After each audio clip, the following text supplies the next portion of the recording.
Assalamu alaikum. This is your host Naeem bin Mohammed Rafi, and here is my YouTube channel Zamir Universal. Now my today's vlog is on the destruction of this world, and only to protect a small, tiny, illegitimate state of Zionist created by force with few thousand people and on the telephone recognized by United Nations. And look at the pity that for the last 75 years the same country has vetoed dozens of times and not recognized the independence of a state which gave refuge to the refugees, which the Hitler put them in the incinerator, in gas chambers, only to kill them all, because they were the scum of the society controlling the whole economy of Europe and the whole world at that time. And same thing is happening. The history is repeating after 75 years. After the Second World War and the Hitler, what they keep on accusing him, false accusation of Holocaust, only to have sympathy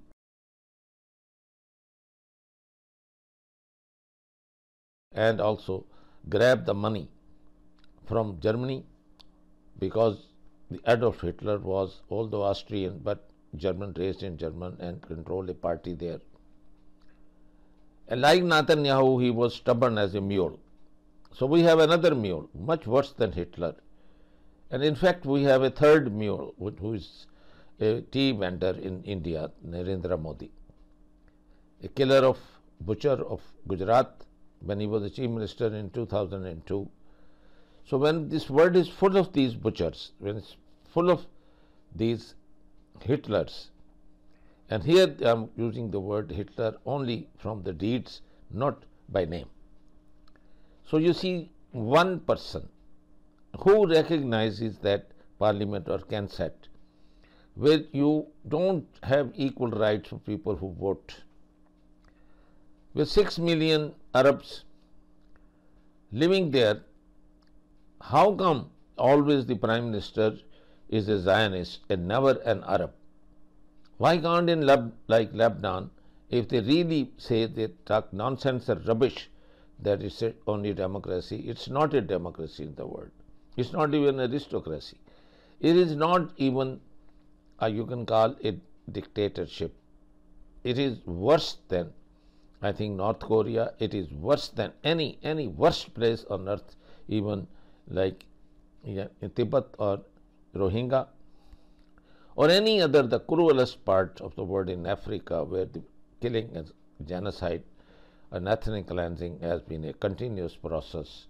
This particular small piece of land, which has destroyed the world's economy, has destroyed the world's peace, has touched the peaks of cruelty and killed the newborns, stop electricity, water, put concrete in the newly dug wells so that these people could not drink clean water and die of starvation, stop all the aid being sent to them. There are thousands of trucks laden with food when you find 2.2 million people trapped. And now this nonsense, this Knesset called a political party, of which this mentally deranged with dementia Netanyahu, one person who has hijacked the whole world's peace and whole world's economy, is being allowed to get away with this. And who is seeing his stepfather, whose father, which is the United States, who created them, and the mother is the Great Britain. It is their illegitimate child, and they keep on providing them the most lethal bombs, almost equal to the nukes, and been killing and flattened the whole habitat. Now there can't be anything more cruel. Now when they have reached into a corner with their false saying, promises that this is safe, move there, north is not safe, go to south, from south go to Rafah, and now once they have all cornered and gathered together like sheep, they want to now bomb and kill them and invade them on the ground. This will be a matter of shame And I think will probably their last breath they will take is, and I start with the Saudi Arabia, the whole public won't let them do it, and there will be no more kingdom. 2024 is going to be end of kingdoms of Saudi Arabia, UAE, Bahrain, Qatar, all these self-made kingdoms, even Jordan, there won't be any. And even these, American touts planted like Sisi in Egypt, this will be the end of that. The public will just come out. I see the blood in the eyes of the population of those countries and their apathy and the cowards sitting in there and looking at the naked women and having them invited to come and dance, having men kiss men and women kiss.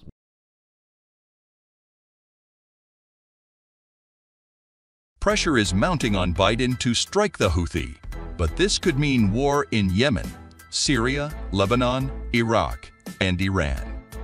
Welcome everyone. In today's video, we're going to tell you Israel has destroyed itself as Yemen, Iran, Lebanon prepare for war. The Houthis, Iran's proxy in Yemen, have been firing missiles and drones at commercial shipping and naval vessels, as well as southern Israel, for weeks. Global markets are rattled as the threat to shipping through the Bab al-Mandeb Strait grows. But before we proceed the further video, if you're new to this channel, remember, go ahead and hit the bell icon to subscribe, so you won't miss the informative videos we will upload in the future. The gruesome fighting between Israel and Gaza has horrified the world since October 7th.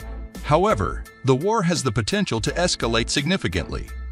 The Biden administration is under increasing pressure to respond to Iran and its Houthi partner in order to halt these attacks.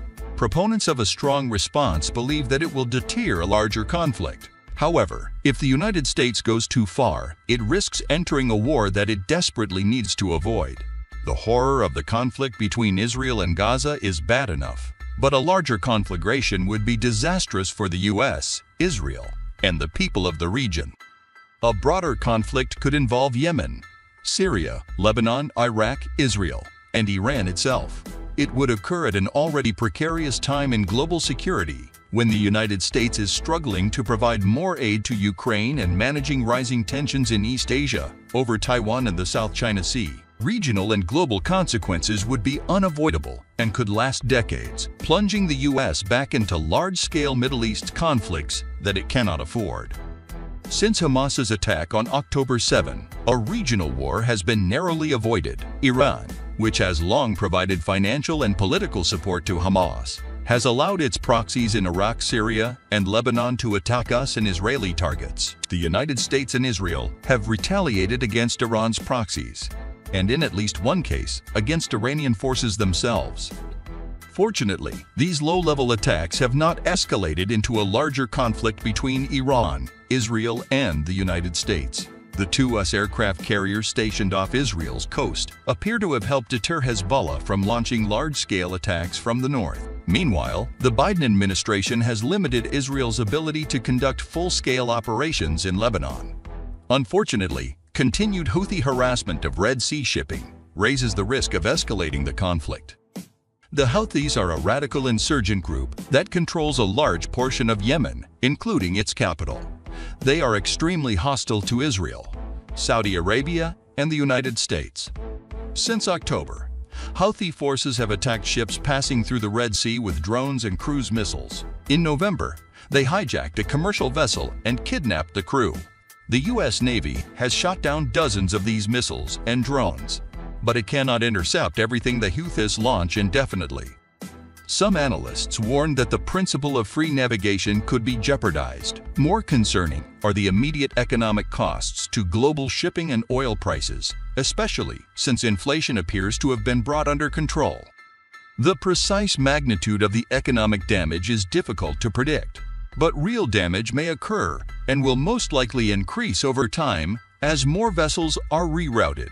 Prior to the crisis, 12% of global trade and 30% of container shipping passed through the Red Sea route. The Cape of Good Hope is the main alternative route, but it takes much longer and costs more. The attacks by the Houthis have forced the Biden administration to make an extremely difficult decision. The American right, which has long had Iran in its sights, has called for a strong response from the United States. These experts and former officials argue that a show of force would deter further provocations from Iran and its proxies while also stabilizing the region.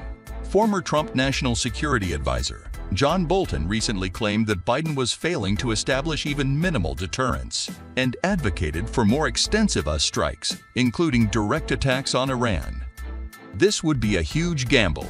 Rather than deterring Iran, more extensive strikes may incite Tehran to retaliate in order to protect its interests and prestige or to warn the U.S. not to go any further. If an Iranian counterattack resulted in significant US casualties, Washington would face immediate pressure to retaliate. This is the path to a larger regional conflict, which would be extremely detrimental to US national interests. The White House has wisely sought to avoid this risk thus far, and President Biden may choose to continue to tolerate the Houthis' harassment of commercial shipping, regardless of the economic costs. Washington's most recent response to these attacks was the announcement on December 18 of an international naval coalition to protect shipping through the Red Sea. Internationalizing the response to Houthi attacks is a good idea, but the coalition is currently... The Bible says that there is a time for peace and a time for war. לעולם לא נשכח את מעשי הזוועה שעשו לנו אויבינו. אנחנו הולמים באויבינו בעוצמה חסרת תקדים. אני מדגיש, זאת רק ההתחלה. They've made a mistake of historic proportions. We will exact a price that will be remembered by them and Israel's other enemies for decades to come. Israel has responded with fury. Fighter jets taking aim at targets in the Palestinian territory. More than 10,000 people have been killed since this conflict began. كل الدار فيها 1000 واحد هنا في المنطقة كلهم استشهدوا. As the Israel-Hamas war drags on, backlash against Prime Minister Benjamin Netanyahu is growing at home. Former Israeli Prime Minister Ehud Olmert has heavily criticized Netanyahu. He's the worst person to have to deal with it. I think that he is really in a nervous breakdown. A person who has portrayed himself and presented himself for many years as Mr. Security failed in the most fundamental obligation for his citizens, which is to provide them with security. Today, Netanyahu's leadership is on the verge of imploding, deeply unpopular with his own people and under immense pressure from the international community. La lutte doit être sans merci, mais pas sans règles. This is a fall from grace for a man who was reportedly told by one of the most powerful Jewish religious figures in the world that he would be the one to welcome the Messiah.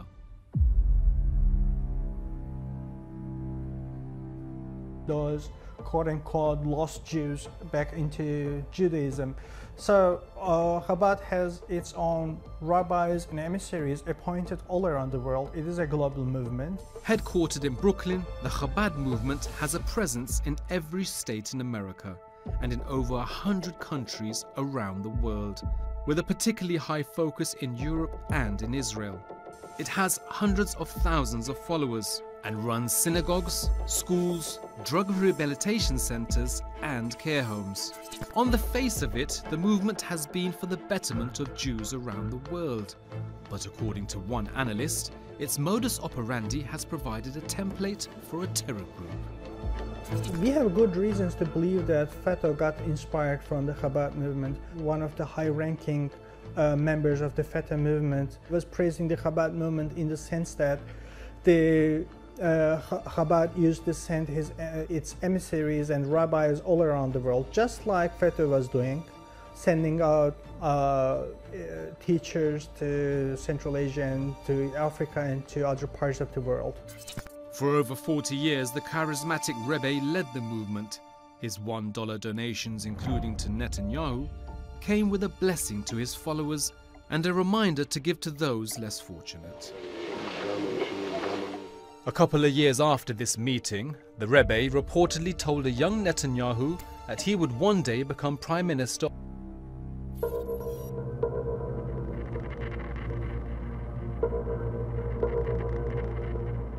40 years ago, when Netanyahu was Israel's ambassador to the United Nations, he met Menachem Mendel Schneerson, the leader of the Chabad Lubavitch movement, known simply as the Rebbe. He said, you're going to this house of darkness, the UN, which was very, very unfriendly to Israel at the time. He called it the house of darkness. And he said, even in the greatest darkness, if you light a candle, it spreads a great light that can be seen from afar. The Rebbe reportedly believed Netanyahu had a mission from God to prepare Israel for the coming of the Messiah, or in Hebrew, the Moshiach. Over the next decade, the two men developed a close relationship. Soon after entering Israel's parliament for the first time, Netanyahu paid his respects to his mentor. Back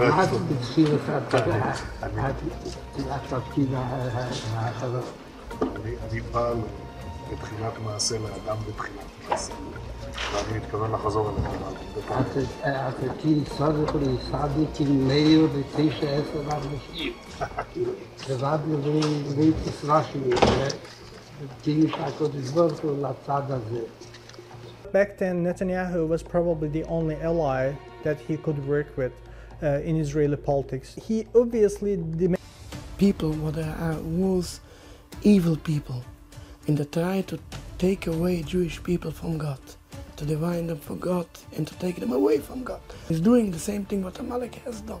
He's doing what Amalek has done. So how he coming to speak in the name of the Torah, in the name of the Jewish religion, when he don't believe in the Torah, he don't believe in God?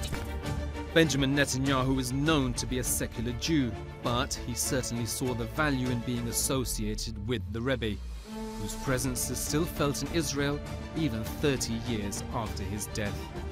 Sitting alongside his Zionist and ultra-Orthodox allies, Netanyahu may or may not believe in God, but he certainly believes in retribution. Universal television को subscribe करना ना भूलें, उसके बाद bell button पे click करें और अपने कमेंट्स के सेक्शन में अपने कीमती जो ख्यालात का इजहार ज़रूर